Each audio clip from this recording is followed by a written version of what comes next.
నమస్తే. Welcome to Shri media. నేను మీ విష్ణుప్రియ. దీపావళి. దీపావళి పండగ 20వ తారీఖు జరుపుకోవాలా? 21వ తారీఖు జరుపుకోవాలా? దీపావళి ఎప్పుడు?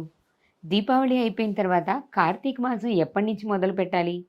ఎలా చేయాలి? ఇలాంటి వాటి మీద చాలా సందేహాలున్నాయి.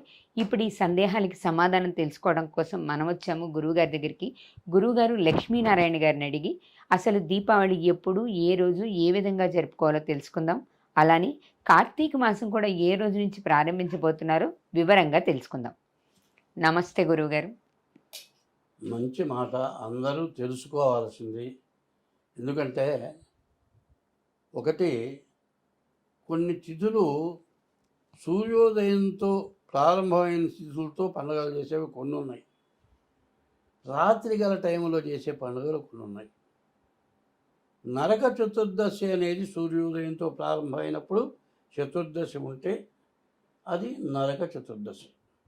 రాత్రి గల చతుర్దశి మాత్రం నరక చతుర్దశి కాదు. అంటే 20వ తారీఖు సోమవారం, అంతే కదా.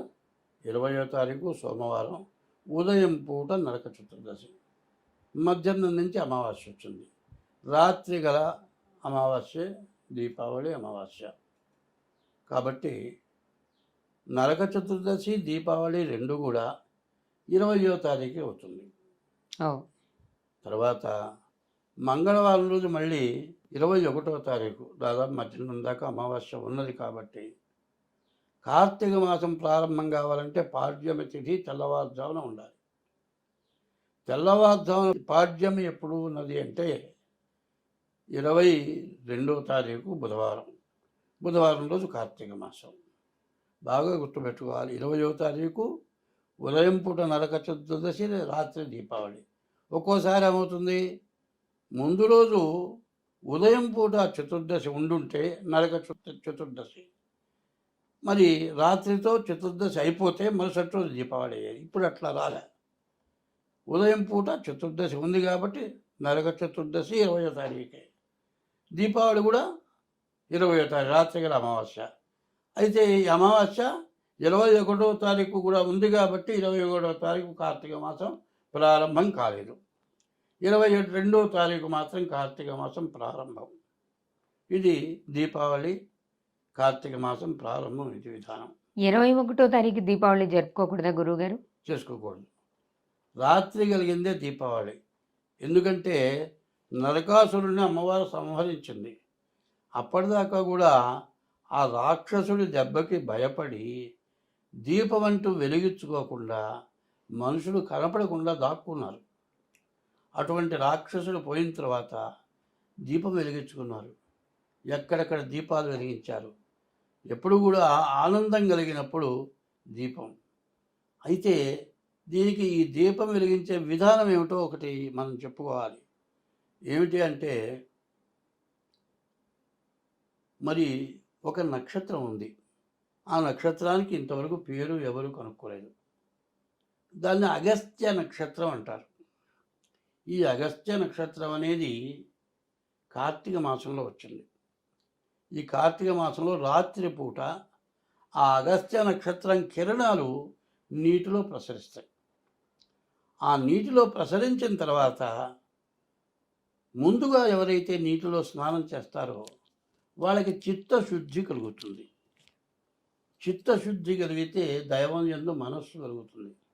దానికోసమని ఆ చిత్తశుద్ధి కలగటం కోసం తెల్లవారుజామున స్నానం చేసి దీపారాధన చేయాలి. ఈ దీపారాధన కూడా ఇప్పుడు బ్రహ్మ, విష్ణు, మహేశ్వరులు ముగ్గురు ఉన్నారు. బ్రహ్మకి ఎక్కడన్నా పూజ ఉందా? బ్రహ్మ కూడా ఎక్కడన్నా ఉందా? మరి బ్రహ్మ ఎవరు వరుస ఎవరు చెబుతున్నారు? బ్రహ్మ ముందు, తర్వాత విష్ణువు, తర్వాత మహేశ్వరుడు. మరి ఆ బ్రహ్మను ఎట్లా పూజిస్తున్నాం మనకు ఏమైనా తెలుస్తుందా? జ్యోతి బ్రహ్మస్వరూపం. దీపం జ్యోతి పరబ్రహ్మం, దీపం జ్యోతి పరాయణం, దీపేనా హరదే పాపం, సంధ్యాదీపం సరస్వతి అని ఉంది. కాబట్టి తెల్లవారుజామున ఎవరైతే దీపారాధన చేస్తారో ఆ బ్రహ్మ యొక్క పూజ చేసినటువంటి ఫలితం వస్తుంది.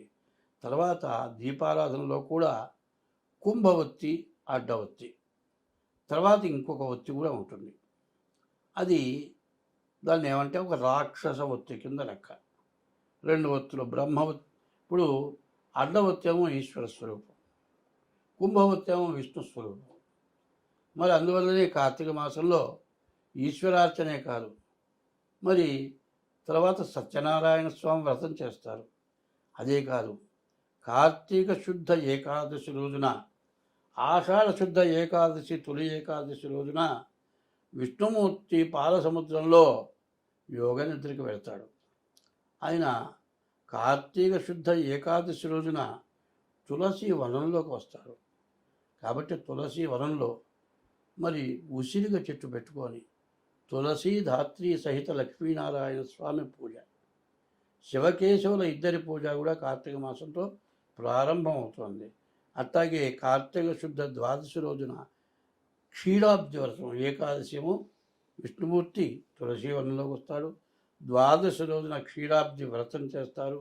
కార్తీక పౌర్ణమి రోజున కూడా క్షీరాబ్ది వ్రతం చేస్తారు.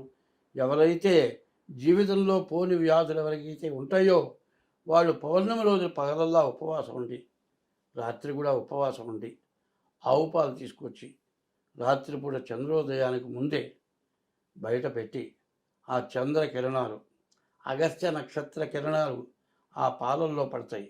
ఆ పాలు తెల్లవారుజామున లేచి పాతిమొహం కడుక్కొని స్నానం చేసి ఆ పాలు ఎవరైతే తాగుతారో పరమ మూర్ఘత్వం ఉన్న వాళ్ళైనా కూడా జ్ఞానం కలుగుతుంది.